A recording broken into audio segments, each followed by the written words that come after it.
by True's Clues Aficionados. I hope that you're doing well out there today. I hope you're taking care of yourself, physically, mentally, emotionally. All of those factors are important in our life. Also, watching out for one another. If you see something, saying something in this world today, you can't be too cautious. And you can always count on the fact that there's probably somebody out there that always needs help. And in regards to that, I cover a lot of Colorado cases because I happen to be in Colorado. Seems like we have a lot of crime.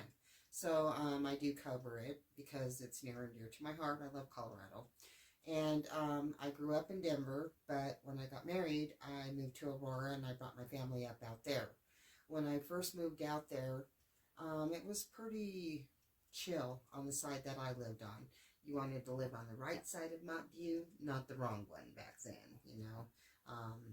So things just started to happen all over the neighborhood anyway, as I ended up living there. And I'm glad I don't live there anymore, and I would never want to move back there again. I had some really bad experiences, and I think it also engaged me on crime as well. The only dead bodies I've ever had to deal with, not in my family, going to a funeral, occurred while I was living in Aurora.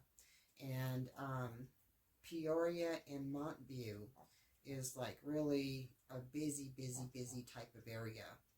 And the schools there, pretty gang-ridden, tough schools. My kids had, their issues when they were going there. It was tough to be an independent person without giving in to the gangs and stuff. And fortunately for me, my kids made it through without ever going to jail or anything like that. But they're, experienced bad experiences. They've lost a lot of friends because of the area that they grew up in. And it's the type of thing a lot of people in my culture face. There was a lot of cultural people that lived there. And this is about a young girl. And her name was, I don't want to misspell the name, so I want to look at it when I say it here. Lachey Stein. And she was 16 years old back in July of 2016, I believe. And she is part of a statewide cold case database now because she hasn't been found. She was only a teenager at the time because she was about 16. She'd be 21 now. She's about 5'6", really cute girl, very into her family. Had talked to her brother, told her brother that he needed to go to bed. I guess there were a few of them at home. And then once he went to bed and went to sleep, she took off. And the last time you see her is walking up Peoria and Montview. And as you can see by the picture I'm going to put in here, she's very cute. She was very close to her family. She had just gotten a job. She was looking forward to having a career and getting out there and living life as soon as she got out of school. So they followed up a number of tips and nothing has come through yet. Eventually, a couple of years ago, like November 2020, there was a house on 22nd and Lansing that they searched. I used to live right on 12th and Lansing. And they didn't find anything, but this was like, okay, a number of years that had transpired between them, and I guess some family moved in that had nothing to do with the case, the police were saying, so they had to wait for them to move out before they could go in and search. Now, we know things like blood, certain types of evidence, it's hard to get rid of, wash away, or whatever. I'm not sure there would have been anything left there to say anything like that. So her family does have a Facebook page up still with all the information, and I'm going to post the flyer saying that she's missing as well, so you can check that out. The thing about it is the case is not solved, and it's going on 7 years now, and it's been in my heart. I've been thinking about it lately, and looking at the Facebook page, they're still actively trying to find her. They're actively waiting for leads out there. And if you see anything or any information, contact the Aurora Police Department at 303-739-6164 or remain anonymous by contacting Metro Denver Crime Stoppers at 720-193-7867.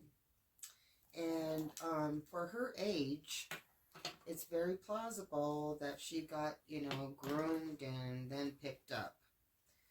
It wouldn't be impossible, and in the area that, everybody was living, they would look for somebody innocent like her to take advantage of. And she may feel shame, as a lot of people who do that get caught up in this system, to reach out to her family for whatever reasons are. But the bottom line is, there's somebody out there that knows something, has seen something. Please reach out to the family on the Facebook page. Give us the police a call. As I always say, if you see something, say something. The girl was young, and trials and tribulation don't belong to be put on people on this earth, especially our young people. So if you see something, reach out. And that's tonight's stories for you all. I hope you appreciated my Trues Clues crime scene. If any of that was interesting to you, please like and subscribe. I do have a Patreon page that I'm building right now, and I will be putting out a monthly newsletter, as well as having some additional thoughts and pictures and whatnot on the episodes I put on YouTube, because of, the constraints that they put on you now.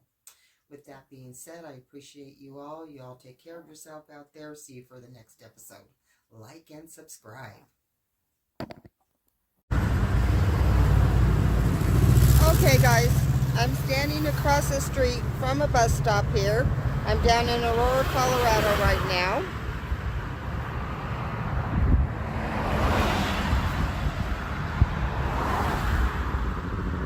And if you can see right there, there's a bus stop. And it's a pretty busy street. And not the best of neighborhoods. It'd be pretty scary to come walking out this way to catch the bus and hope that you get there. I've been on this road before, caught the bus over here, have had cat calls made at me as well as other stuff. And a young lady at Another interesting fact is, if you see this apartment over here, this is the apartment complex that the Batman guy who wanted to blow up his apartment house, but instead killed a bunch of people at the Aurora Mall Theater, Century 21.